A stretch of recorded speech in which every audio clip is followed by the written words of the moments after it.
Hello friends, എല്ലാവർക്കും sweet potato ഇഷ്ടമല്ലേ?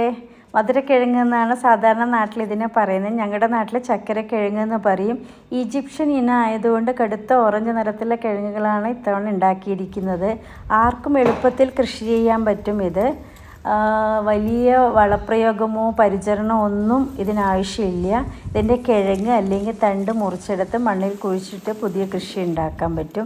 കഴിഞ്ഞ വർഷമാണ് ഞാൻ ആദ്യമായിട്ട് സ്വീറ്റ് പൊട്ടറ്റോ നടുന്നത്. ഏകദേശം 2 കിലോയ്ക്കടുത്ത് അന്ന് വിളവ് ലഭിച്ചു. പക്ഷേ കിഴങ്ങുകൾക്ക് വലിയ വലിപ്പമില്ലായിരുന്നു. പക്ഷേ ഇത്തവണ നല്ല വലിപ്പത്തിലുള്ള കിഴങ്ങുകൾ തന്നെ ലഭിച്ചു. സാധാരണ നാട്ടിൽ കിട്ടുന്നതിനെ അപേക്ഷിച്ച് ഓറഞ്ച് നിറം കൂടുതലുള്ള ഇനമാണിത്.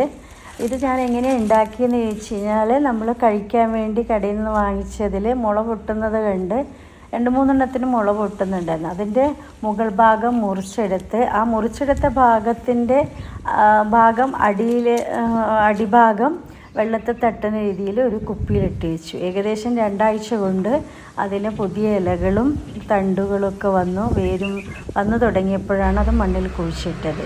ഇത്തവണ ആദ്യഘട്ടത്തിൽ എനിക്ക് 6 കിലോയിൽ കൂടുതൽ വിളവ് ലഭിച്ചു.